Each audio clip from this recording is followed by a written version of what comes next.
नमस्कार दोस्तों, स्वागत है आप सभी का आज के इस सेशन में। दोस्तों आज के इस सेशन में डिस्कस करेंगे foreign bank versus Indian banks, यानी कि एक भारतीय बैंक और एक विदेशी बैंक में क्या अंतर होता है।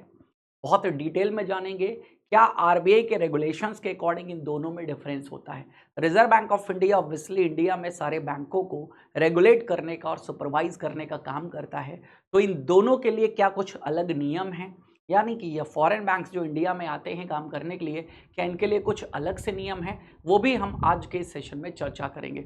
तो इस सेशन के एंड होने तक आपको इंडियन बैंक और फॉरेन बैंक्स में जो कंप्लीट डिफरेंस है, यानी कि ए टू जेड, सिर्फ बेसिक्स ही नहीं, कंप्लीट डिफरेंस आपको समझ में आ जाएगा और फिर आगे आप कभी भी नहीं भूलेंगे। ठीक है, मेरा नाम है अखिलेश अवस्थी। ठीक है, और चलिए स्टार्ट करते हैं आज का सेशन फटाफट। ठीक है, तो बेसिकली टेलीग्राम पर आप हमसे जुड़ सकते हैं by the scanning of this QR code. अगर रिलेटेड टू आपको कोई भी डाउट है, बीएफएम बैंक फाइनेंशियल मैनेजमेंट या सीएआईआईबी की आप तैयारी कर रहे हैं, कहीं पर कोई भी डाउट है तो आप यहां पर हमसे क्वेरी पूछ सकते हैं, अलाउड है आपके लिए। ठीक है, चलिए बढ़ते हैं। तो सबसे पहले हम बात करते हैं यहां पर ऑनरशिप एंड ओरिजिन। देखिए, फॉरेन बैंक जैसा कि नाम से विदित है विदेशी बैंक, यानी कि इनका ओरिजिन कहां पर हुआ है, विदेश में हुआ है। इंडियन बैंक भारतीय बैंक, इनका ओरिजिन कहां पर हुआ है, इंडिया में। और ओरिजिन को बेसिकली एक लीगल टर्म में इनकॉर्पोरेशन बोलते हैं, यानी कि निगमित कहां होते हैं, तो बेसिकली इंडिया में। जो इंडिया में इनकॉर्पोरेट हुए हैं bank under the banking regulation act 1949। 1947 के बाद जब देश आजाद हुआ तो पहला एक्ट बना था बैंकिंग रेगुलेशन एक्ट 1949। ठीक है, तो इसके अंतर्गत जो भी बैंक इनकॉर्पोरेट होते हैं इंडिया में, वो सारे इंडियन बैंक्स होते हैं। फॉरेन बैंक्स इनकॉर्पोरेट हुए हैं आउटसाइड इंडिया, यानी कि जिस भी देश के हैं वो, चाहे वो अमेरिका का कोई बैंक हो, चाहे वो ब्रिटेन का कोई बैंक हो, चाहे वो फ्रांस का कोई बैंक हो, ठीक है, किसी भी देश का कोई बैंक, तो वो उस देश में वहां के नियम कायदे कानून के अनुसार, जैसे इंडिया में बैंकिंग रेगुलेशन एक्ट चल रहा है, वहां पर कोई भी एक्ट हो सकता है, उसके अकॉर्डिंग वो निगमित हुए हैं। इंडिया में वो काम कर रहे हैं ब्रांचेस के माध्यम से या फिर होली ऑन्ड सब्सिडरी के माध्यम से। दोनों में क्या डिफरेंस होता है ये भी मैं आपको बताऊंगा कि ब्रांच के थ्रू जो ऑपरेट करते हैं उनको क्या बेनिफिट मिलता है और जो होली ऑन्ड सब्सिडरी के थ्रू ऑपरेट करते हैं उनको क्या बेनिफिट मिलता है, वो भी डिस्कस करेंगे। तो एग्जांपल के तौर पर आप जानते हैं जैसे state bank of India, India में जो इंडियन बैंक्स हैं वो कई प्रकार से डिवाइडेड हैं। पब्लिक सेक्टर बैंक्स भी हैं, प्राइवेट सेक्टर बैंक्स भी हैं, ठीक है, रूरल बैंक्स भी हैं यहाँ पर, कोऑपरेटिव बैंक्स भी हैं यहाँ पर, डेवलपमेंट बैंक्स भी हैं यहाँ पर, बहुत सारे हैं। ठीक है, अलग अलग, लेकिन बेसिकली हम यहाँ पर कॉमर्शियल बैंकों की बात करें जिसके अंतर्गत पब्लिक सेक्टर प्राइवेट सेक्टर, तो जैसे स्टेट बैंक ऑफ इंडिया क्या हो गया आपका पब्लिक सेक्टर बैंक, एचडीएफसी क्या हो गया प्राइवेट सेक्टर बैंक। तो ये एग्जांपल्स हैं। इंडिया में फॉरेन बैंक के एग्जांपल क्या है, सिटी बैंक अमेरिका का है, HSBC Hong Kong and Shanghai banking corporation, ठीक है, अगेन लंदन में हेडक्वार्टर है। स्टैंडर्ड चार्टर्ड बैंक, ठीक है, ये भी लंदन का है, डच बैंक। इस तरीके से ये सारे के सारे बैंक्स हैं। तो पहला डिफरेंस है ऑनरशिप और ओरिजिन का। दूसरा डिफरेंस यहां पर आता है regulation and supervision. Regulated by, Indian banks को रेगुलेट कौन करता है, रिजर्व बैंक ऑफ इंडिया सीधे तौर पर, क्योंकि इन पूरे बैंकिंग सेक्टर का रेगुलेटर कौन है, रिजर्व बैंक ऑफ इंडिया। इनको भी आरबीआई रेगुलेट्स करता है, सिर्फ इंडियन ब्रांचेस, इस पूरे बैंक को नहीं। जो उस बैंक की भारत में शाखाएं हैं उन शाखाओं का रेगुलेशन किसके द्वारा किया जाता है, reserve bank of India. But parent bank is regulated by its home country central bank, यानी कि जिस देश का वो बैंक है, सिटी बैंक अमेरिका का है तो अमेरिका का सेंट्रल बैंक कौन है, फेडरल रिजर्व। तो सिटी बैंक पर बेसिकली नियम किसके लागू होंगे, फेडरल रिजर्व के। लेकिन सिटी बैंक की जो इंडिया में ब्रांचेस हैं या जो इंडिया में होली ऑन सब्सिडरी है उसको रेगुलेट करने का काम आरबीआई का है। तो पूरे बैंक को नहीं, जो इंडियन ऑपरेशंस हैं वो आरबीआई के द्वारा ही रेगुलेटेड होते हैं, ध्यान रखिएगा। लाइसेंसिंग, तो full banking licence in India, इनको फुल बैंकिंग लाइसेंस दिया जाता है, यानी कि हर एक काम कर सकते हैं। इनको क्या किया जाता है, licence to operate branches under section 22 of banking regulation act 1949। तो बैंकिंग रेगुलेशन एक्ट 1949 के सेक्शन 22 के हिसाब से इनको ब्रांचेस को ऑपरेट करने का लाइसेंस दिया जाता है। तो ये फुल बैंकिंग लाइसेंस पर काम करते हैं, ये सिर्फ ब्रांचेस को ऑपरेट करने के लाइसेंस पे काम करते हैं। तीसरा है कैपिटल और ब्रांच नेटवर्क। पूंजी की बात कर लेते हैं और ब्रांच नेटवर्क की बात कर लेते हैं। तो कैपिटल बेस की बात करते हैं सबसे पहले। Large domestic capital mobilised from Indian share holders और गवर्नमेंट। ये जो बैंक्स होते हैं इनके पास बड़ी डोमेस्टिक कैपिटल होती है। डोमेस्टिक कैपिटल का मतलब भारतीय कैपिटल है, ठीक है। अगेन मोबिलाइज किसके द्वारा हो रही है? गतिशील इंडियन शेयर होल्डर्स और गवर्नमेंट। सरकार ने पैसा दिया हुआ है या जो इंडियन शेयर होल्डर्स हैं उन्होंने पैसा दिया हुआ है, उसके थ्रू इनका कैपिटल बेस बना हुआ है। इनका कैपिटल है broad from parent bank foreign. इनका जो कैपिटल है वो कहां से आया है? पेरेंट बैंक ने दिया है, फॉरेन से लेकर के आए हैं, ठीक है। फॉरेन से लेकर के आए हैं इंडिया में, ध्यान रखिएगा। देन ब्रांच नेटवर्क, तो इनका ब्रांच नेटवर्क क्योंकि ये इंडिया के ही हैं, इंडिया में सब चीजों को समझते हैं, तो एक्सटेंसिव ब्रांच नेटवर्क है। चाहे वो रूरल की बात कर लो, सेमी अर्बन एरियाज की बात कर लो, अर्बन प्रेजेंस की बात कर लो, सब जगह इनके ब्रांचेस हैं। लेकिन आप क्या फॉरेन बैंक की ब्रांचेस आपको रूरल एरियाज में दिखती हैं? छोटे शहरों में दिखती नहीं। ये जो मेट्रो सिटीज हैं ज्यादातर वहीं काम करते हैं, ठीक है। मेट्रो सिटीज और लार्ज सिटीज, क्योंकि इनका जो कस्टमर बेस है बेसिकली वो कॉर्पोरेट्स हैं, वो रूरल में नहीं मिलते हैं। हालांकि इनके ऊपर भी प्रायोरिटी सेक्टर लेंडिंग का टारगेट होता है, पीएसएल का, अभी डिस्कस करेंगे आगे आपसे। Financial inclusion role, financial inclusion का मतलब क्या है? ऐसे प्रोडक्ट को लॉन्च करना जिससे ज्यादा से ज्यादा लोग बैंकिंग सिस्टम से जुड़ सके, जैसे प्रधानमंत्री का जन धन योजना। तो फाइनेंशियल इंक्लूजन में इनका क्या रोल है? इनका तो मेजर रोल है, इनको तो फाइनेंशियल इंक्लूजन करना ही करना है। लेकिन इनका क्या है? मिनिमल रोल है, कम रोल है। Focus on corporate and urban high net worth client, क्योंकि ये बनाए ही उसी के लिए गए हैं, हाई नेटवर्थ क्लाइंट्स के लिए। जो एचएनआई सेगमेंट्स है ये बेसिकली उसी पर काम करते हैं। हालांकि जो आरबीआई की गाइडलाइंस हैं फाइनेंशियल इंक्लूजन की, वो इनको भी फॉलो करनी पड़ती हैं। नेक्स्ट, बिजनेस फोकस की बात करें तो मेन कस्टमर्स इनके हैं रिटेल कस्टमर्स, एसएमईज और रूरल पॉपुलेशन। ये मेन कस्टमर है, क्योंकि ये अपना पैसा, अपनी सेविंग्स कहाँ रखते हैं? बैंक्स में रखते हैं, इन्हीं बैंकों में, कॉमर्शियल बैंकों में। इनका जो फॉरेन बैंक्स का जो बिजनेस फोकस है वो कॉर्पोरेट क्लाइंट्स, बड़ी बड़ी कंपनियां जो हैं, जिनकी प्रेजेंस, जो एमएनसीज हैं, मल्टीनेशनल कंपनीज हैं। क्योंकि सोचिएगा, कोई अमेरिका की कंपनी इंडिया में आती है काम करने के लिए और इंडिया में मैन्युफैक्चरिंग वगैरह करके काम कर रही है, तो ज्यादा भरोसा किस पर करेगी? इंडियन बैंक्स में ना करके वो अपने देश के बैंक पर करेगी, सिटी बैंक्स पर। तो कॉर्पोरेट क्लाइंट्स, बड़े बड़े जो एमएनसीज वगैरह हैं, वो इन पर ज्यादा फोकस करते हैं। तो कॉर्पोरेट क्लाइंट्स, एमएनसीज और हाई इनकम इंडिविजुअल्स, वही लोग यहां पर जाते हैं खाते खुलवाने। हमारा और आपका खाता फॉरेन बैंक में नहीं है, क्योंकि हमारे और आपके खातों को फॉरेन बैंक से ज्यादा लेना देना नहीं है, उससे अच्छे बेनिफिट्स हमें यहां मिल जाएंगे। सर्विस फोकस की बात करें तो ये डिपॉजिट्स पर फोकस करते हैं, यानी कि पैसा है। प्रायोरिटी सेक्टर लेंडिंग से, एग्रीकल्चरल लोन से, इनमें इनका मेनली फोकस रहता है। ये है ट्रेड फाइनेंस, व्यापार के लिए उधार देना, मतलब स्पेशली फोकस बिजनेस है। फॉरेक्स सर्विसेज, क्योंकि ये दूसरे देश से हैं। अब अमेरिका का कोई बैंक इंडिया में आ रहा है तो डॉलर क्या कर सकता है? इजीली प्रोवाइड करवा सकता है, क्योंकि वहां से अपने पेरेंट बैंक से डील कर सकता है वो सीधे सीधे। तो फॉरेक्स ऑपरेशंस में काम होता है इनका। इन्वेस्टमेंट बैंकिंग, ये लोग क्योंकि हाई नेटवर्थ इंडिविजुअल को देखते हैं, अमेरिका में निवेश करना है, आप हमें पैसा दीजिए, हम अमेरिका में निवेश कर देंगे आपके लिए, क्योंकि हम हैं तो अमेरिका के ही ना। आपको निवेश करना है फ्रांस में, हम निवेश करवा देंगे, हमारी ब्रांच वहां भी है। क्योंकि ये अगेन फॉरेन बैंक्स का नेटवर्क काफी ज्यादा बड़ा होता है। तो that's why wealth management, wealth management का भी मतलब वही है कि कहां निवेश करना है वो, और वेल्थ आपके पास जो पैसा है हमें दे दो, हम मैनेज कर देंगे। देन प्रायोरिटी सेक्टर लेंडिंग, तो प्रायोरिटी सेक्टर लेंडिंग का इंडियन बैंक्स पर जो टारगेट होता है वो मिनिमम 40% है और जाता 75% तक है। जो रीजनल रूरल बैंक्स होते हैं ना, आरआरबीज का जो पीएसएल टारगेट होता है वो 75% तक जाता है। तो 40% से लेकर के 75% तक का टारगेट हो सकता है एडजस्टेड नेट बैंक क्रेडिट का। और फॉरेन बैंकों की बात करें तो ईयर 2020 तक फेज वाइज चेंज कर दिया गया। अगेन पहले इनका टारगेट होता था 32% का, ठीक है। ऐसे फॉरेन बैंक्स जिनकी 20 से ज्यादा इंडिया में ब्रांचेस हैं, उनका 32% पीएसएल टारगेट रखा गया था, लेकिन फिर आगे 2-2% बढ़ा दिया गया फेज वाइज, और 2020 में इनका भी 40% कर दिया गया। तो ये अब 40% कैसे पूरा करेंगे? क्योंकि रूरल में तो इनकी प्रेजेंस है नहीं, एग्रीकल्चरल लोन तो ये बांट नहीं रहे हैं। तो पीएसएल का एक सिस्टम होता है जिसे हम पीएसएल सर्टिफिकेट बोलते हैं, प्रायोरिटी सेक्टर लेंडिंग सर्टिफिकेट खरीदते हैं ये अपनी पीएसएल टारगेट्स को पूरा करने के लिए।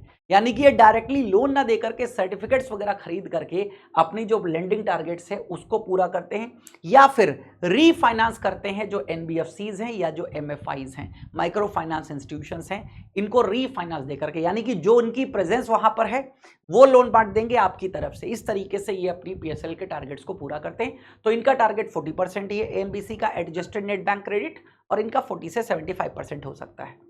देन टेक्नोलॉजी अडॉप्टेशन, ऑब्वियसली बहुत धीमे धीमे अडॉप्ट करी है टेक्नोलॉजी। इंडिया में आपको पता है सबसे पहला जो एटीएम था 1987 में ओपन किया गया था। कहां पर ओपन किया गया था? मुंबई में ओपन किया गया था। और किस बैंक ने ओपन किया था? एचएसबीसी ने ओपन किया था, Hong Kong and Shanghai banking corporation. तो जो विदेश से आ रहा है वो अपडेटेड टेक्नोलॉजी के साथ आ रहा है, इंडिया में आएगा नई टेक्नोलॉजी को लेकर के आएगा। तो ये अगेन अब जाकर के सीबीएस हो पाए हैं, ये कोर बैंकिंग सॉल्यूशन। विदेशों में सीबीएस कब का हो चुका था। तो ये टेक्नोलॉजी थोड़ा सा आउटडेटेड रहती है, यहाँ एकदम टॉप क्लास टेक्नोलॉजी आपको मिलेगी, ठीक है, क्योंकि ये आए ही ऐसी कंट्रीज से हैं जो डेवलप्ड कंट्रीज हैं वहां पर, ठीक है। जो अंडर डेवलप्ड कंट्रीज होंगी या ठीक है जो अनडेवलप्ड कंट्रीज होंगी, वहां कहाँ इतना पैसा है कि दूसरी जगह पर जाकर के बैंक खोलो। बैंक खोलने का मतलब ही क्या है? हमारे पास पैसा है, हम सर्विसेज प्रोवाइड कर रहे हैं, ठीक है। तो ये बात ध्यान रखिएगा। नेक्स्ट, फॉरेन एक्सचेंज ऑपरेशंस की बात करें तो फॉरेन एक्सचेंज बिजनेस में ये सिर्फ अथराइज्ड डीलर तक लिमिटेड है, यानी कि इंडिया के जितने भी बैंक्स हैं, क्या सारे बैंक्स की ब्रांचेस या सारे बैंक्स क्या फॉरेन एक्सचेंज में डील करते हैं? नहीं। जो अथराइज्ड डीलर हैं, जिनको कंफर्मेशन मिला हुआ है वही। लेकिन फॉरेन बैंक्स की तो कोर स्ट्रेंथ ही यही है, फॉरेन एक्सचेंज उनकी कोर स्ट्रेंथ है। तो यहां पर जितने आपको फॉरेन बैंक्स मिलेंगे, सब में फॉरेक्स ऑपरेशंस का काम होता हुआ आपको दिखाई देगा, ठीक है। देन कॉर्पोरेट गवर्नेंस और मैनेजमेंट की बात करें तो मैनेजमेंट कंट्रोल यहां पर इंडियन बोर्ड एंड मैनेजमेंट है। इंडिया का बोर्ड और मैनेजमेंट, जो बोर्ड ऑफ डायरेक्टर्स है ऑब्वियसली यहां है। इनका बोर्ड ऑफ डायरेक्टर्स कहां पर है? पेरेंट बैंक में बैठा हुआ है। तो पेरेंट बैंक के द्वारा कंट्रोल किया जाता है। और इंडिया में क्या है? सीईओ बना दिए जाते हैं इंडियन ऑपरेशंस के, सीईओ चीफ एग्जीक्यूटिव ऑफिसर, जो सीधे रिपोर्ट करते हैं किसको? जो ग्लोबल पेरेंट बैंक है उसको। देन डिसीजन मेकिंग की बात करें तो based on domestic regulations and priorities, domestic regulations और प्रायोरिटीज के बेस आधार पर निर्णय लिए जाते हैं। और स्ट्रेटेजिक डिसीजन लिए जाते हैं मेड अब्रॉड। अब अगेन पेरेंट कंपनी देखेगी ऑब्वियसली इंडिया के ऑपरेशन से हमें क्या बेनिफिट हुआ, ठीक है। तो इंडिया को ध्यान में ना रख करके, वो अपने आप को ध्यान में रख करके कि कितने देश में हमारा प्रेजेंस है, उस तरीके से निर्णय लिए जाएंगे। देन एग्जांपल के तौर पर public sector Indian bank, private sector Indian banks, foreign banks, ये आपको एग्जांपल्स बता दिए गए हैं। क्योंकि इंडिया में मैंने बताया ना, बेसिकली कॉमर्शियल बैंक को हम पब्लिक और प्राइवेट सेक्टर में डिवाइड कर देते हैं, ठीक है। तो ये सारे के सारे एग्जांपल्स के तौर पर आ जाते हैं, ये सब आपको पता ही है बहुत अच्छे से। अब कुछ और बातें समझ लीजिएगा, कुछ और डिफरेंसेस। पहला है रिपैट्रिएशन ऑफ प्रॉफिट्स। ऑब्वियसली हमसे कई बार कहा जाता है स्वदेशी अपनाओ। क्यों कहा जाता है स्वदेशी अपनाओ? क्योंकि स्वदेशी कंपनी की अगर कोई भी चीज आप खरीदते हो तो उस कंपनी को, उस वस्तु को बेचने से होने वाला प्रॉफिट जो है वो भी री इन्वेस्ट कहां पर होगा? इंडिया में होगा। मैं इंडिया में रहता हूं, मैं इंडिया में जितना भी कमाऊंगा वो सब मैं कहां पर निवेश करूंगा? इंडिया में ही निवेश करूंगा नॉर्मली। लेकिन अगर कोई एनआरआई है, जैसे आप भी अगर विदेश में रहते हो तो कमाते वहां पैसा कहां भेज देते हो? इंडिया में। ऐसे जो यहां अगर एनआरआई है किसी दूसरे देश का, कमाएगा यहां तो पैसा वहां भेज देगा। इसी के लिए याद रखिएगा रिपैट्रिएशन ऑफ प्रॉफिट, तो इंडिया का बैंक है उसका तो यही रहेगा। फॉरेन बैंक के भी यहां पर समझ लीजिएगा, वो रिपैट्रिएशन कर सकता है प्रॉफिट का। कैन ट्रांसफर, ट्रांसफर का मतलब है रिपैट्रिएट, जिस देश का बैंक है वहां प्रॉफिट भेज सकता है जो अर्न किया है, ठीक है, लेकिन आरबीआई के अप्रूवल के बाद। तो Indian banks profits are reinvested और distributed to Indian shareholders, ठीक है। यूनिक इनसाइट क्या है? This makes foreign banks more transaction oriented than investment oriented in India. तो इन्वेस्टमेंट ओरिएंटेड नहीं है, ठीक है, क्योंकि ट्रांजैक्शन ओरिएंटेड है, क्योंकि प्रॉफिट अपने देश भेज देंगे। और जो डोमेस्टिक बैंक्स हैं वो इन्वेस्टमेंट ओरिएंटेड होंगे, जो कमाएंगे यही निवेश करेंगे, क्योंकि बैंकों का काम ही क्या है? एक्सेप्टिंग डिपॉजिट्स, ग्रांटिंग लोन्स, या जो एक्सेप्टिंग डिपॉजिट्स क्या है? सोर्स ऑफ फंड, एप्लीकेशन में इन्वेस्टमेंट भी तो है। देन दूसरा है मोड ऑफ प्रेजेंस, तो branch versus Holi owned subsidiary. अब इसमें डिफरेंस समझ लीजिएगा। तो फॉरेन बैंक्स जो हैं कैन ऑपरेट या तो ब्रांच के थ्रू या तो Holi owned subsidiary. Holi owned subsidiary का मतलब एक तरीके से आपने एक अलग कंपनी बना दी छोटी सी, होली ऑन्ड सब्सिडरी का मतलब है हमारे 100% स्वामित्व वाली एक अलग कंपनी। तो अलग करने से पूरा का पूरा सिस्टम क्या हो गया उसका अलग। ब्रांच यानी कि आप ही का एक हिस्सा, ठीक है। तो again wholly owned gets more operational freedom and local bank like treatment. जो होली ऑन्ड सब्सिडरी इंडिया में होती है ये ऑपरेशनल फ्रीडम मिलती है और लोकल बैंक लाइक ट्रीटमेंट इसको मिलता है, लेकिन ब्रांचेस को इतना ट्रीटमेंट नहीं मिलता है लोकल के जैसा। यूनिक इनसाइट क्या है, ओनली अ फ्यू, सिर्फ डीबीएस बैंक्स जो इंडिया में है, डीबीएस आपने सुना होगा नाम, ठीक है, development bank of Singapore, have opted the Holi owned subsidiary model. बाकी सारे के सारे ब्रांचेस को प्रेफर कर रहे हैं। दूसरा again statutory requirement, CRR SLR की बात कर लीजिएगा। सीआरआर एसएलआर जो है ये अप्लाई होता है सभी डोमेस्टिक बैंक्स पर, सभी डोमेस्टिक लायबिलिटीज पर अप्लाई होगा। Foreign bank these applies only to their Indian branch liabilities, not to the global balance sheet. Obviously जो इंडिया में ब्रांचेस हैं उन पर ही अप्लाई होता है, पेरेंट पर नहीं, मतलब ग्लोबली अप्लाइड नहीं होगा, सिर्फ इंडियन ऑपरेशंस पर अप्लाइड होगा। तो this reduces their liquidity burden compare to Indian banks. तो अगेन इन पर लिक्विडिटी बर्डन कम होता है क्योंकि होल में अप्लाइड नहीं होता है, सिर्फ ब्रांच के ऑपरेशंस से अप्लाइड होता है। देन डिपॉजिट इंश्योरेंस कवरेज, आपको पता होगा इंडिया में जब बैंकों में आपका पैसा जमा है उस पर एक कवरेज मिलता है, जिस कवरेज को डीआईसीजीसी कवरेज के नाम से जानते हैं, deposit insurance credit guarantee corporation, जहां पर आपकी 5 लाख रुपए तक की डिपॉजिट एक बैंक में सिक्योर्ड रहती है। अगर वो बैंक डूब जाता है तो 5 लाख रुपए तक जो आपकी जमा है वो आपको 100% मिल जाएगी।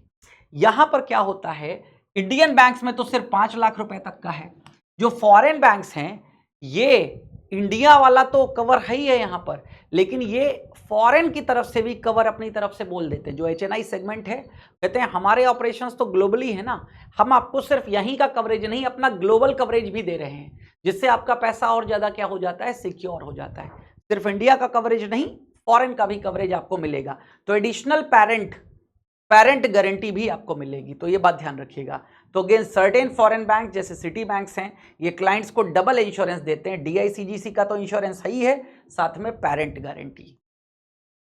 देन बैलेंस शीट कंपोजिशन, ठीक है। तो अगेन इंडियन बैंक्स की जो बैलेंस शीट होती है, बैलेंस शीट यानी कि एसेट और लायबिलिटीज, तो बेसिकली ये डोमिनेट होती है रिटेल डिपॉजिट्स में, जहां पर सेविंग, करंट और फिक्स डिपॉजिट की बात करते हैं। इंडियन बैंक्स हमेशा कासा पर फोकस करते रहते हैं, करंट अकाउंट, सेविंग अकाउंट।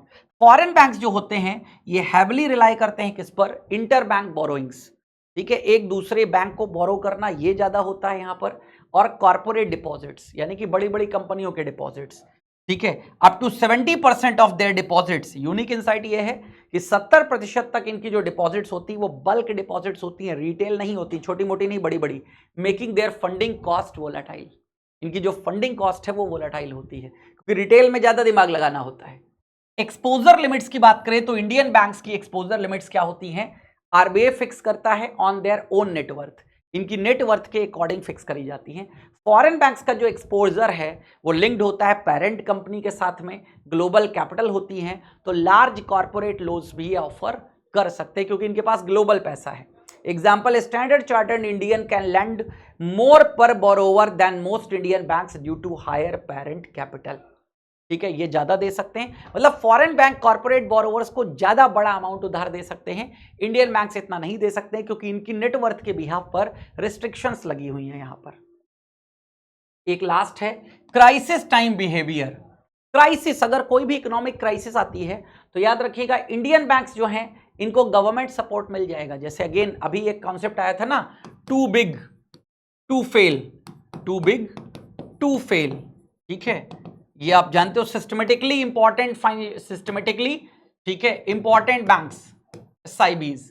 तो अगेन आप जानते हो सिस्टमेटिकली इंपॉर्टेंट बैंक्स कौन कौन से इंडिया में, एचडीएफसी है, आईसीआईसीआई है, सॉरी एचडीएफसी, एसबीआई और आईसीआईसीआई, ये 3 है, इनको सपोर्ट मिल जाएगा गवर्नमेंट का, या और भी पब्लिक सेक्टर बैंक हैं, हाई है पब्लिक सेक्टर, गवर्नमेंट सपोर्ट मिल जाएगा, रिकैपिटलाइजेशन, मर्जर्स। फॉरेन बैंक्स को है, ठीक है, इनकी जो पेरेंट कंपनी है वो यही डिसीजन लेती हैं कि ऑपरेशन को विड्रॉ कर लो। जैसे लेहमन ब्रदर्स ने इंडिया में क्लोज कर दिया था 2008 में, जब क्राइसिस आई थी तब क्लोज कर दिया था। तो यहाँ एग्जिट रिस्क होता है, इनको प्रॉफिट नहीं होगा, ये एग्जिट कर जाएंगे, ठीक है, इंडिया ही छोड़ देंगे, बस ये है एक रिस्क, ठीक है। बाकी रिजर्व बैंक ऑफ इंडिया का कंफर्मेशन तो है ही है। तो उम्मीद करता हूं आपको यहां पर Indian banks versus foreign banks जो भी डिफरेंसेस थे वो एकदम क्लियर हो गए होंगे, ठीक है। अगेन हमारी आपकी मुलाकात ऐसे ही सेशंस में आगे भी होती रहेगी। सेशन कैसा लगा हमें जरूर बताइएगा। फिर भी अगर आपके दिमाग में कोई क्वेरी हो कि इंडियन बैंक्स और फॉरेन बैंक से रिलेटेड, तो आप कमेंट सेक्शन में हमसे पूछ सकते हैं, रिप्लाई आपको मिल जाएगा। अगेन टेलीग्राम चैनल का QR कोड आपके सामने है, आप हमसे जुड़ सकते हैं, ठीक है। Thank you. हमारी आपकी मुलाकात अगले सेशन में होगी। Thank you.